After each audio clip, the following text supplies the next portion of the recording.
एक समय महाकारुणिक तथागत बुद्ध धम्म का प्रचार प्रसार करते करते एक गांव में पहुंचते हैं।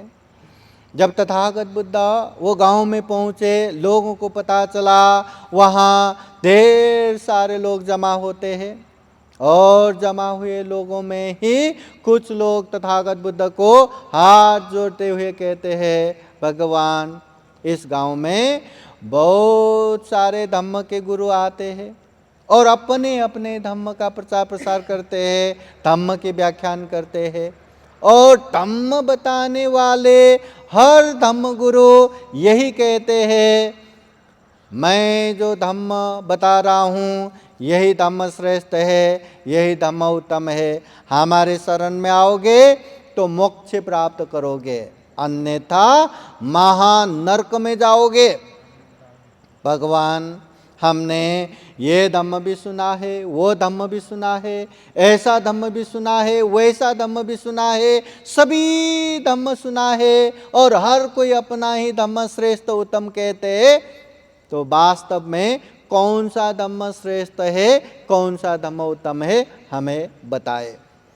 उस समय महाकारुणिक तथागत बुद्ध ये नहीं कहते कि अमुक अमुक धम्म श्रेष्ठ है, अमुक अमुक धम्म उत्तम है और अमुक अमुक धम्म ये ठीक नहीं है, ऐसा नहीं कहते। तथागत बुद्ध कहते हैं, उपासक उपासिकाएं कौन सा धम्म श्रेष्ठ है, कौन सा धम्म उत्तम है, ये जानने के लिए मैं दो बातें बताता हूँ। दो बातें जो धम्म बताता है, सिखाता है, वही धम्म श्रेष्ठ है, वही धम्म उत्तम है। कितनी बातें? सिर्फ दो बातें। वो दो बातें क्या है? तथागत बुद्ध कहते हैं दुख और दुख मुक्ति। जो धम्म दुख के विषय में बताता है और दुख मुक्ति भी अच्छे से बताता है, सिखाता है, वही धम्म श्रेष्ठ है, वही धम्म उत्तम है। दुख और दुख मुक्ति। हाँ, ये अमुक धम्म श्रेष्ठ है, अमुक धम्म उत्तम है, उसके पीछे नहीं जाना। जो धम्म दुख और दुख मुक्ति बताता है, अच्छे से सिखाता है, वही धम्म श्रेष्ठ है, वही धम्म उत्तम है। उस समय तथागत बुद्ध कहते हैं, कोई भी धम्म परंपरा से चले आए हो, पहले से चले आए हो, धम्म ग्रंथ में उल्लेख हुआ हो, अच्छे धम्म गुरु ने बताया हो, तर्क संगत हो, न्याय संगत हो, हमने जैसे चाहा वैसे ही बताया हो, अच्छे से बताया हो, फिर भी आंखें बंद करके स्वीकार करना नहीं है।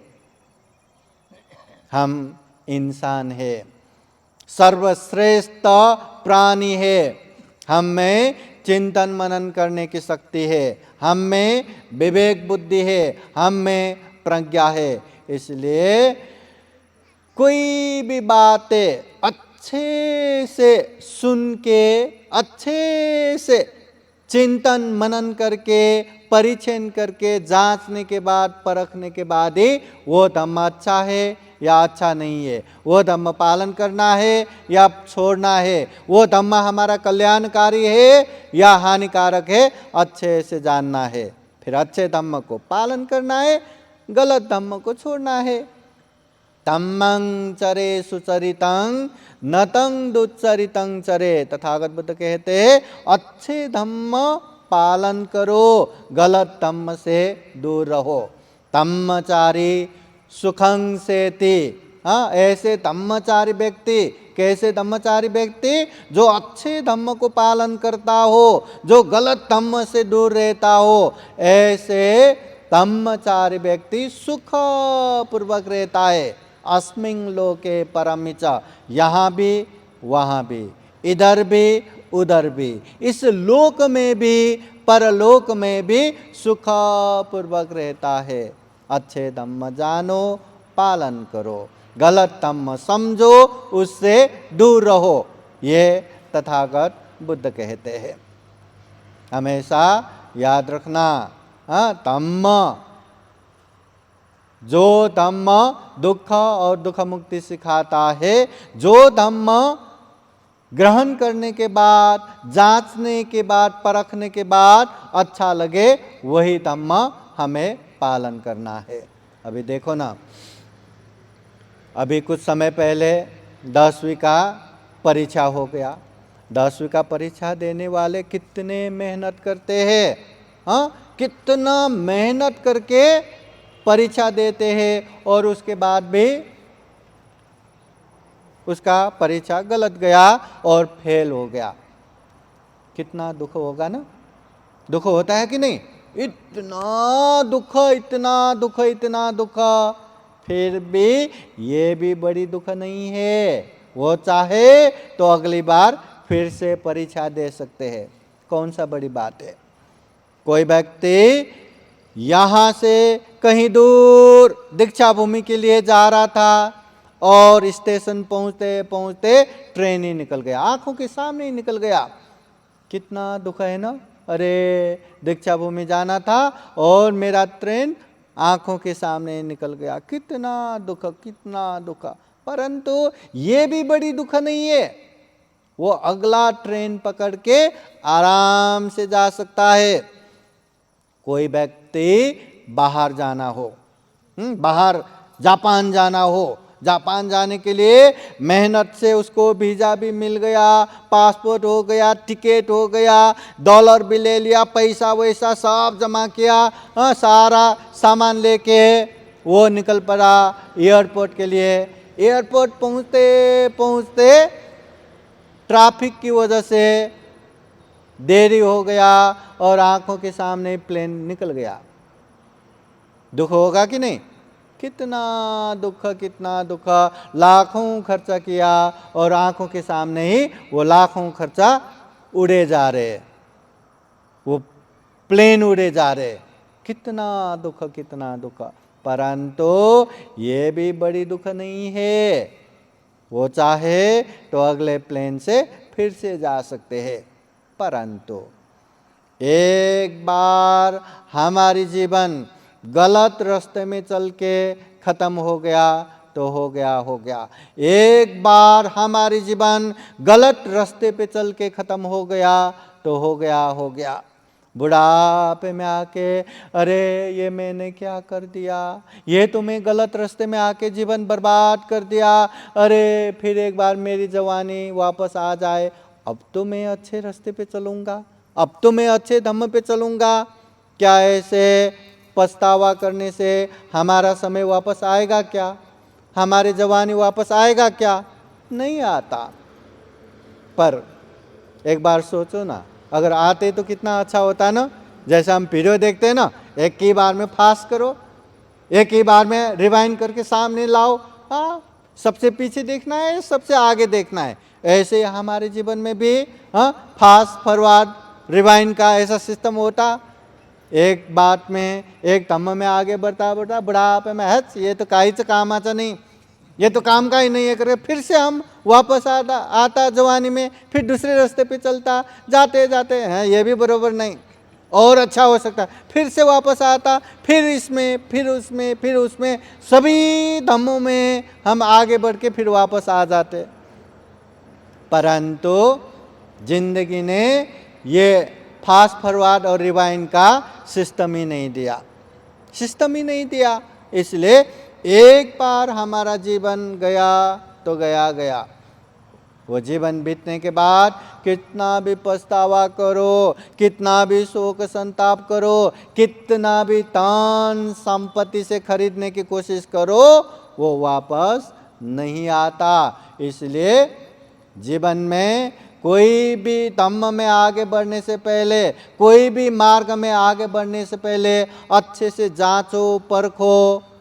अच्छा लगा तो खूब अच्छे से आगे बढ़ो, समझ में नहीं आता, अच्छा नहीं लगा तो और समझो, अच्छा लगने दो, फिर अच्छे से आगे बढ़ो। समझ में नहीं आता ऐसे ऐसे करके टाइम पास करते करते जाएंगे तो जिंदगी बीत जाएगा। इसलिए अच्छे से समझ के आगे बढ़ना है। जिंदगी एक बार निकल गया तो निकल गया, निकल गया। हम कितने साल जिएंगे? लगभग 100 साल जिएंगे क्या? नहीं, 70 साल लगभग। है ना। एक साल में कितना दिन रहता है? 365 दिन। हाँ, एक दिन में कितना घंटा रहता है? 24। एक घंटे में कितना मिनट?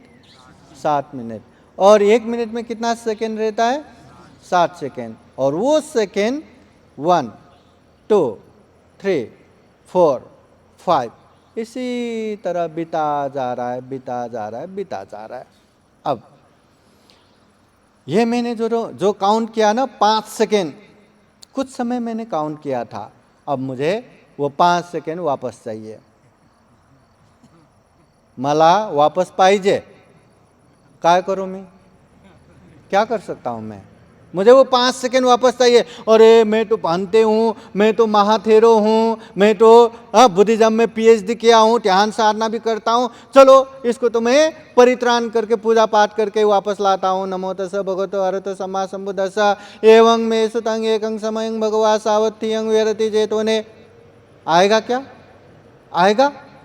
हाँ, इतना पूजा पाठ करने के बाद भी, कितना भी पूजा पाठ करो, वो 5 सेकेंड मैं वापस नहीं ला पाऊंगा। चलो जाने दो, पूजा पाठ तो जाने दो, मैं 10,000 रुपया दूंगा, वो 5 सेकेंड मुझे चाहिए। आएगा? 1 लाख दूंगा, आएगा? जिसके पास पैसा है वो बोलेंगे मैं 1 करोड़ दूंगा, आएगा? और जिसके पास पैसा है मैं 100 करोड़ दूंगा, 1000 करोड़ दूंगा, वापस आएगा क्या? अरे 5 सेकेंड हम वापस नहीं ला सकते। जिंदगी भर का कमाई देने के बाद, जिंदगी भर बचपन से जो हमने पुण्य किया, भंते बन के आए, वो पुण्य के बावजूद भी वो 5 सेकेंड वापस नहीं आ सकते। तो बीता हुआ जीवन वापस आएगा क्या? आ सकता है? नहीं आ सकता। और तथागत बुद्ध स्वयं कहते हैं कि तो मनुष्य पति लाभो, यह मनुष्य जीवन दुर्लभ है, यह मनुष्य जीवन अमूल्य है, यह मनुष्य जीवन प्राणी जगत में सर्वश्रेष्ठ है। एक इंसान ही ऐसा जीवन है जहां हम पाप धर्म समझ सकते हैं, कुशल अकुशल समझ सकते हैं, अच्छे बुरे योग्य अयोग्य उचित अनुचित समझ सकते हैं। सिर्फ समझना ही नहीं है, हर पाप से दूर हो सकते हैं, हर पुण्य कार्य में आगे बढ़ सकते हैं। ये केवल और केवल इंसान ही कर सकते हैं। इंसान के अलावा कोई भी जीव जंतु पशु पंछी कीट पतंग पाप पुण्य नहीं समझ सकते, पाप से दूर नहीं हो सकते, पुण्य कार्य में आगे नहीं बढ़ सकते। ये केवल और केवल इंसान ही कर सकते हैं। इतना दुर्लभ जीवन मिला है, और ये जीवन भी उपत्तिया सहवेदं मरणं आगतं सदा। जैसे ही उत्पत्ति होता है विनाश पीछे पीछे आता है, जैसे ही जन्म होता है मृत्यु पीछे पीछे आता है। हम कब कहाँ कैसे ये जीवन छोड़ेंगे वो भी पता नहीं। बगा ना, इतना दुर्लभ जीवन है, फिर भी ये हमेशा नहीं रहता। ये ध्रुव नित्य शाश्वत अजर अमर नहीं है। कभी भी कहीं भी कैसे भी ये जीवन खत्म हो सकता है। और ऐसे दुर्लभ जीवन, ऐसे पुण्यवान जीवन हम कैसे व्यतीत कर रहे, कैसे आगे बढ़ रहे, खूब ध्यान देना चाहिए। बीता हुआ समय वापस नहीं आता, इसलिए धम्म को अच्छे से जानना है, समझना है, पालन करते करते जाना है।